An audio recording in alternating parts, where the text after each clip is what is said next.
الاحترام في الزواج احترام ولا خضوع؟ ناس كثيرة بتسأل السؤال ده، لكن أنا عايزة أعرف مفهوم الاحترام في الزواج من وجهة نظرك. الاحترام مبدئيا هو ان انا بقدر الشخص اللي موجود قدامي، بقدر امكانياته، بقدر الحدود الطبيعية بتاعته. يعني ايه الحدود؟ يعني هو عنده جسم مثلا، فانا احترامي ليه ما يخلينيش اجي واحط ايدي على جسمه او امد ايدي على جسمه. فهو ليه حدود في الجسم وليه حدود في النفس، ففي حدود في الشخص اللي قدامي انا بحترم هذه الحدود. فانا بحترم الشخص بامكانياته وبحترم الحدود اللي ما بيني وما بينه. هل الحدود دي أنت اللي بترسمها ولا الشخص هو اللي بيرسمها؟ الحدود دي هي حدود طبيعية، يعني كل واحد لينا مثلا حق الأمان، ليا حق المسكن، ليا حق الجسد، انه محدش يعتدي عليا جسديا. فدي حقوق طبيعية ومتعارف عليها. فالحق هو حق إنساني، يعني هنسميها حقوق إنسانية طبيعية، إن كل واحد فينا كإنسان ليه حقوق. فأنا بحترم هذه الحقوق وبحترم الحدود اللي ما بيني وما بينك. طيب نحن أزواج، كيف حيكون في احترام في الزواج؟ يعني ممكن توضح لي الحتة دي أكتر؟ احترامي الزواج أولا أنا بحترم إمكانيات شريك حياتي. يعني الزوجة بتحترم إمكانيات زوجها، ما بتقارنوش بحد، ما تقولوش شوف فلان بيعمل أو فلان بيعمل. بتحترم طريقة تفكيره، بتحترم قراراته في أوقات، وهنتناقش في الحتة دي أعتقد ومهم نتناقش فيها. لكن هي بتقدم له احترام. وعلى فكرة يعني الحتة دي مهمة، الأزواج الرجال عموما مش كلهم بيفهموا الاحترام بنفس الطريقة. فأنا في الحتة دي هدعو الزوجة تسأل جوزها الاحترام بالنسبة لك أنت يعني إيه؟ لأن أوقات كتير الاحترام عند الرجالة بيعني حاجات مختلفة. الاحترام عند الست بيعني ان انا بحترم امكانياتها، بحترم رأيها، بحترم جسدها. اوقات كتير هي بتبقى قادرة على انها تبقى في تواصل جنسي مع زوجها او لا، بحترم ضعفها، بحترم عقلها.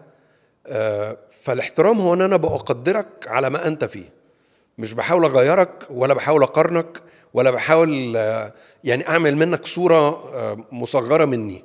يعني أنت ما عايز تعمل نسخة طبق الأصل منك، لكن أنت بس بتقدرها وبتحترمها. طيب نحن في ثقافاتنا عموما الاحترام الزيادة ده بالذات من راجل لمرأة بيكون الموضوع صعب شوية. أحيانا الاحترام ده بيتفهم إنه الشخص ده بيسمع كلام مرته والشخص ده ما عنده شخصية. فالثقافة بتاعتنا والبيئة بتاعتنا بتساعد كيف في تشكيل الأفكار دي. اولا حضرتك ليه استعملتي لفظ بيحترمها زياده؟ هو الاحترام واجب. يعني هو انا بحترم مراتي، انا بحترم كيانها. على فكره انا عايز ارجع للمفهوم بتاع التوأم الملتصق. الحلقه اللي فاتت اتكلمنا عن التوأم الملتصق. التوأم الملتصق هو جسد واحد ليه راسين. فتخيلي انا مرتبط بانسانه يعني نصي انا مش بقدم له احترام، فهي حاسه طول الوقت انها مش بتحترم، طول الوقت حاسه بالضعف، طول الوقت حاسه بالمهانه. فانا لازق طول اليوم في واحد شاعر بالمهانه، فده تاثيره ايه عليا؟ فانا رايي الشخصي ان احترامي لشريك حياتي او شريكه حياتي هو اساسا احترام لنفسي. يعني فعليا الراجل اللي عايز يحترم نفسه لازم يحترم شريكه حياته، والا هيبقى مفيش معنى يعني للعهد اللي احنا كنا بنتكلم عنه. انا بحترم شريكي لانه نصي، لانه حته مني، لانه انا. يعني انا لو واحد جه من خارج اهان مراتي اكنه اهاني، فانا بدافع عنها لانه مش علشان انا سبع البرومبا، لكن لانه هو اهاني شخصيا، لان انا وهي حاجه واحده. أنا متفقة معاك جدا في الكلام ده، بس المجتمع عنده نظرة تانية للاحترام ده. فأنا أعمل شنو وأنا جزء لا يتجزأ من المجتمع. فأنا لو بقدم الاحترام بالطريقة دي المجتمع حيعين لي بنظرة ما جميلة. مع احترامي للمجتمع، في مبادئ وقيم كتير جدا جدا مكسورة في المجتمع. وانا يعني انا اقدر اقول انه مش عايز اقول نسبة، بس يعني اكتر من 80-90% من البيوت اساسا ما تعلمش عن الجواز، وبياخدوا القيم والمبادئ من الاولين بدون التفكير فيها. يعني واللي كان بينفع من 20 سنة ما بينفعش النهاردة. فاللي يعني بناخد فاهمينه المواضيع إنها مسلمات. عايز تقول لنا انه طبعا معظمنا كده؟ طبعا ما بنفكرش فيها. طب ما احنا النهارده وبالعقل بنتكلم. المرأة دي كائن محترم ربنا خلقه، وزي الراجل طبعا هم عندهم امكانيات مختلفة، وكل واحد ليه دور مختلف. انا مش بتناقش في الحتة دي دلوقتي خالص، لكن هي نفس، يعني لو ربنا مش عايز المرأة تبقى بنفس مستوى الاحترام، ما كانش خلق ليها نفس بتتكسر لما تهان، ما هو كان بوظ لها الحتة دي. لكن هي فعليا ليها نفس وليها فكر وليها مشاعر تجرح، وتشعر بحزن وتشعر بغضب في أوقات. فالراجل والمرأة هما وجهين لعملة واحدة، هما واحد. وأنا لما بخضع للفكر المجتمعي في الحتة دي بالذات، في الغالب أكون بضحي ببيتي وبضحي بعلاقتي بشريكة حياتي. يعني انت عايز تفهمني انه المجتمع ده احيانا فيه تعاليم ما بتساعدني انا انه انا اقدم الاحترام او اعيش الحياة المفروض انا اعيشها، اكون بس مقيد بالكلام اللي هم بيقولوه، بالاعراف وبالمسلمات اللي هم بيعملوها، ولا في خطة انا ممكن اخطها وامشي لقدام؟ أنا رأيي في الحتة دي إنه أنا هسمع القيمة اللي المجتمع بيقولها. يعني المجتمع بيقول ما تسألش مراتك على رأيها، خلاص، وهفحص نفسي وبيتي والبيت اللي أنا عايز أعيش فيه شكله إيه. لو أنا شايف إن القيمة دي تساعدني هخليها موجودة في بيتي. لكن لو أنا وشريكة حياتي شايفين إنها ما تنفعناش، خلاص إحنا هنعيش بالقيمة اللي إحنا مقتنعين بيها. على فكرة إحنا بنعمل كده في حاجات كتير، يعني مش هي دي القيمة الوحيدة اللي إحنا بنناقشها. اي انسان مثلا بيقول العيله لازم، كلمه لازم دي لازم تراجع اللي بعدها على فكره. فيقول لك مثلا انتوا لازم تزوروا حد لما يبقى كذا، فانا ومراتي نتكلم نقول لا، يعني احنا مش مجبرين ان احنا نزور بالطريقه دي. او انك انت لازم تجيب هديه بالحجم الفلاني بعد ولاده كذا. طب احنا امكانياتنا الماديه لا تسمح. احنا بنفكر في المناسب لينا وبنعيشه، لانه احنا اللي عايشين، انا وشريكة حياتي اللي عايشين، محدش عايش مكاننا جوه بيتنا. احنا بنختار قيمنا انا وشريكة حياتي علشان نعرف نعيش حياة سوية باختيارنا في بيتنا. يعني حتى لو القيم اللي انتوا اخترتوها دي بتعارض المجتمع، لكن انتوا مقتنعين بيها ومؤمنين بيها، ممكن تسبحوا عكس التيار. طبعا هي قيم سليمة. احنا مش هنجيب احنا مش هنشتغل باللا قيم. احنا هنحط قيم سليمة، ممكن تبقى علمية، ممكن تبقى حاجة مستنيرة. يعني احنا في حياتنا كلها بنراجع نفسنا. احنا زمان كنا بنتحرك على الدواب، النهارده بنتحرك بعربيات وبطيارات. زمان كنا بنروح لبعض لغايه البيت علشان نسال، النهارده في موبايل وفي واتس، يعني في تطبيقات سهله. فاحنا بنطور حياتنا، فليه ما نطورهاش في الجزء ده بما لا يتعارض مع ديننا بقى وقيمنا الاساسيه. هي دي الحاجه المهمه اللي احنا لازم نكون متمسكين بيها. عايز أسألك سؤال شوية كده بيكون يعني ملفت لبعض الناس. في شخص بيكون في العلاقة دي موجوع لكن بيكون ساكت، هل ده بيعتبر احترام؟ حضرتك اتكلمتي على الضغط المجتمعي من شوية، وخليني أنا يعني أقول الصورة اللي أنا بشوفها، هو أن المجتمع بيقول أن الست المحترمة ما تردش على جوزها، تسكت. تسكت. والست المحترمة لما جوزها يقول حاجة تسمعها حتى لو هي تتضرر. ويمكن الكسرة بتيجي من هنا، أن الفكرة نفسها مش سليمة. الفكرة بتاعت ان انا بأجبر شريك حياتي على حاجة طول الوقت طول الوقت طول الوقت، ورأيي مش، يعني رأي الزوجة مش متاخد بيه ولا يحترم ولا يقدر وما بتعملوش وزن او حساب. بعد شوية هي حاسة انها مهمشة وملهاش وجود في العلاقة دي. فطبعا بتبقى مكسورة طبعا، لانه يعني انا في يوم قلت لك مش هقدر، انا في يوم قلت لك مش هقدر اروح، وانت اجبرتني ان انا اروح وسمعت كلامك، لكن انا موجوعة، انا مكسورة. يعني في مجال إنها هي تعبر، في مجال يعني أنت جبرتها على حاجة هي ما نعم. كانت عايزة، بس هي عملت الحاجة دي عشان ترضيك أنت، فده بيعتبر احترام. يعني هي في نظرها هي شايفة إنه ده احترام احترام. بس موجوعة. يعني أنا رأيي إن الزوجة اللي بتحترم جوزها، لو هي عايزة تنفذ الأمر زي ما هو، بعد ما ينتهي الأمر تقول له أنا عايز أقعد معاك وعايز أقول لك حاجة. أنا كان رأيي في الموضوع ده 1 2 3، بدون أي حاجة وبدون لوم وبدون تعنيف وبدون غضب. يعني تستنى نفسها لغاية ما تهدى، بس تتعلم إنها تقول رأيها حتى لو الموقف عدى، وما تبقاش شعره بالقهر. يعني هو انت عملتي اللي مطلوب منك، لكن مفيش حد يمنعك انك بعد كده تروحي وتقولي انا كان رأيي كذا كذا كذا. يعني انت كزوج حتقعد حتسمع لما تيجي تعترض وتقول لك يا اخي انا عملت الحاجه الفلانيه عشانك بس، وعشان انت قلت عايز الحاجه دي انا عملتها لك، وبعد ما عدى فتره هي جات راجعه وقعدت مع نفسها فلملمت افكارها كده وجات قاعده تتكلمت معك، هل انت حتتقبل الكلام ده حتى لو كان الكلام ده بيجرحك انت او هو تحس انه هو ضاغط عليك انت؟ لو انا راجل عاقل هتقبل لسبب بسيط. يعني انا زي ما كنت بقول ان احنا توأم ملتصق او جسد واحد او جسم واحد، فتخيلي انا نص جسمي تعبان طول الوقت وبيشتكي طول الوقت ومش قادر يمشي مثلا، وانا بتجاهل تماما نداءات الاستغاثه اللي الجسم العقل، الانسان العاقل لازم يستجيب للألم، لازم يستجيب لانه مثلا ايده لمست حاجه سخنه فبيرجعها. فانا امرأتي دي جزء مني، فلو هي موجوعه لو هي متألمه انا لازم استجيب لهذا النوع من الألم، والا هيحصل تلف. ممكن يبقى تلف في احترامها ليا، ممكن يبقى تلف في تواجدها اصلا جوه العلاقه. يعني هو ممكن تنسحب نفسيا من العلاقه، هتبقى بتؤدي حضرتك عاوز ايه كذا اتفضل وخلصنا، وكأن عملت انا بايدي حاجز لما بطلت اسمع لشريك حياتي. استاذ بهاء، عايزه اسالك سؤال، يعني انا شخصيا قاعده اساله لنفسي. الاحترام يعني لازم يكون داخلي بس ولا لازم يترجم لعمل؟ لو أنا اكتفيت بالاحترام الداخلي وما ترجمته، هل الاحترام ده بيكون كامل ولا ناقص؟ هو انا هقول لحضرتك الاول انه الاحترام الداخلي بيظهر.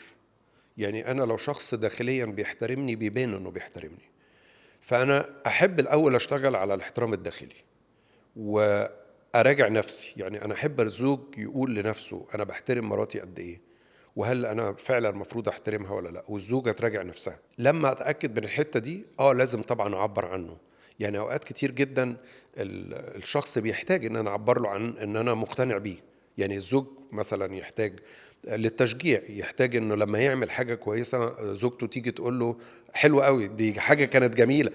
مش بس تحفيز، هو بيبقى عايز يشوف مراته شايفاه ازاي، هو بيفرق معاه جدا رايها. ما ده نوع من الاحترام برضو والتقدير لرأي زوجته. فهي تتعود لما تشوف حاجة كويسة، لما تشوف نجاح معين، لما تشوف حاجة عملها حلو حتى مع الولاد. مثلا ابن عمل غلطة فالأب جه واحتوى الابن واتكلم معاه واتفق معاه انه دي مش هتتكرر تاني بدون عنف وبدون لوم، فتقول له انا انبسطت جدا، فرق معايا جدا لما انت قعدت معاه وسمعته. ده انا بوصل له احترام. الاحترام مش ان انا اقول لواحد حضرتك، لكن الاحترام ان انا اظهر له قد ايه انا بحترمه وبقدره. يعني الاحترام ده لازم ينزل في أرض الواقع من خلال تصرفاتنا، من خلال كلامنا، من خلال مشاعرنا وردود أفعالنا لبعض.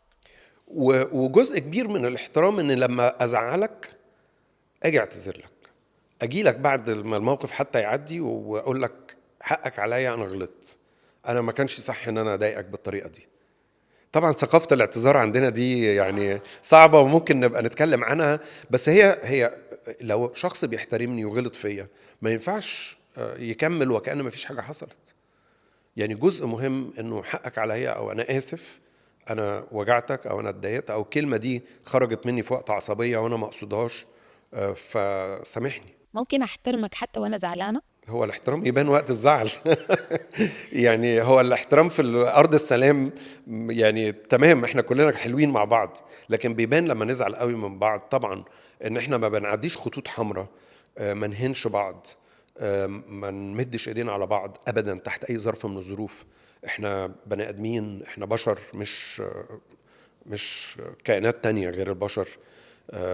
احنا ناس عندنا رقي في الفكر وفي الكلمة.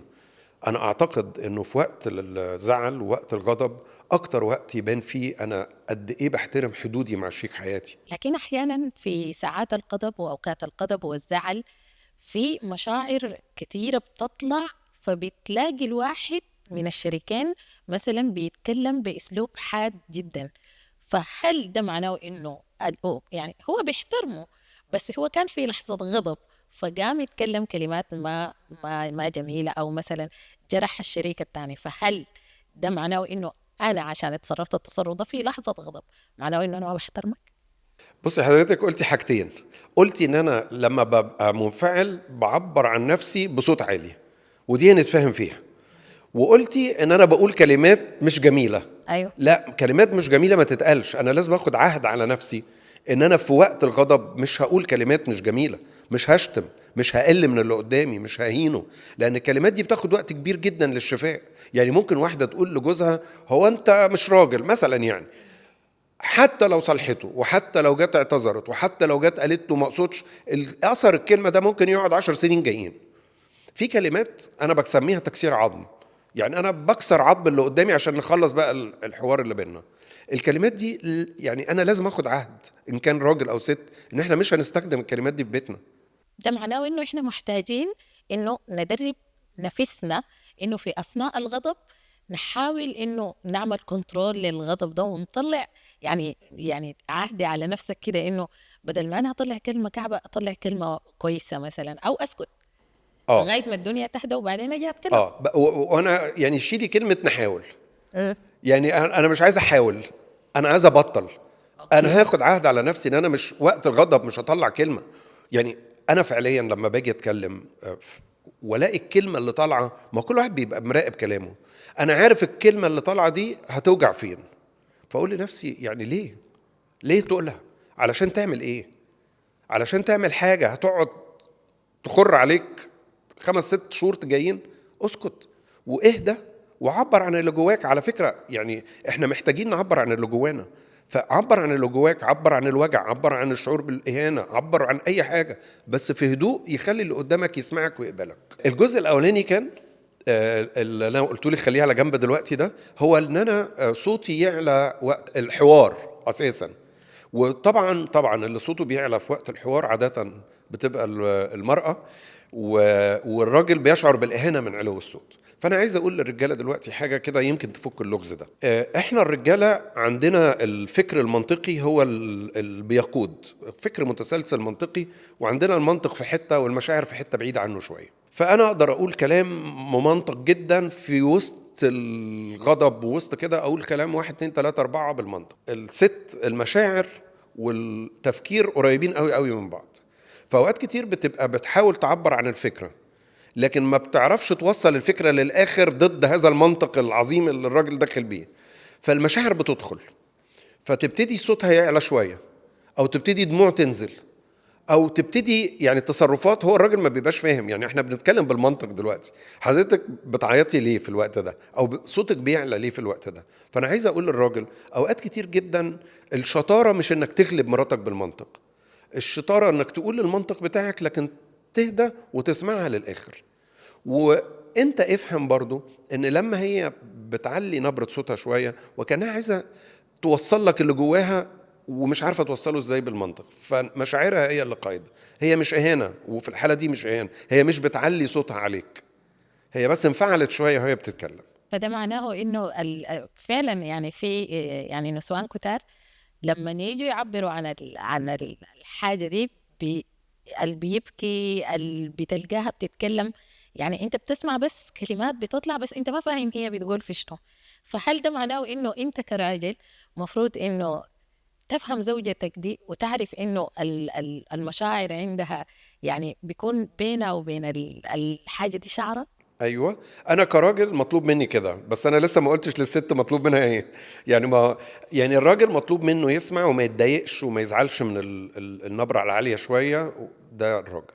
بالنسبه للست، هي بقى عارفه ان النبره العاليه بتهين او بتوصل اهانه او رساله اهانه لجوزها. يعني افضل جدا انها تستنى نفسها لما تهدى حتى شويه عشان تعرف تعبر عن اللي جواها.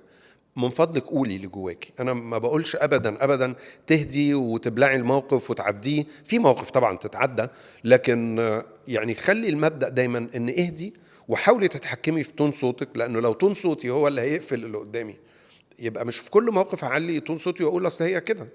لكن انا بقول للست تحكمي في نفسك طبعا وخلي صوتك اهدى، ولما تلاقي نفسك غضبانه قوي ممكن تروحي تشربي كوبايه ميه وترجعي، دماغك هترجع كده تشتغل تاني وتهدى، وساعتها تعرفي تعبري عن اللي جواكي وتقوليه بطريقه كويسه. هل الحاجة دي موجهة للست براها، للمرأة براها يعني، ولا لازم هما الاثنين يراعوا لأنه أصواتهم ما تعلى لبعض؟ كل واحد مسؤول عن تصرفاته. طبعا الزوج لو بيحترم مراته مش هيعلي صوته عليها، ولا الزوجة.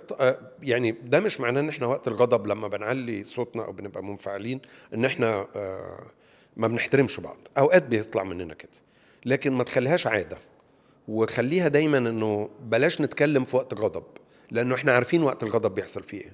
انا يعني زي ما بيقولوا يعني كلمة مني وكلمة منه، والحوار دايما عمره ما بيوصل لحاجة، لكن واحنا هاديين جايز نعرف نوصل لحاجة. 200 انت بتشوف انه الاحترام ده بدأ يتآكل او بدأ يتمحل او بدأ ينتهي؟ في علامة معينة بتدل على الحاجة دي؟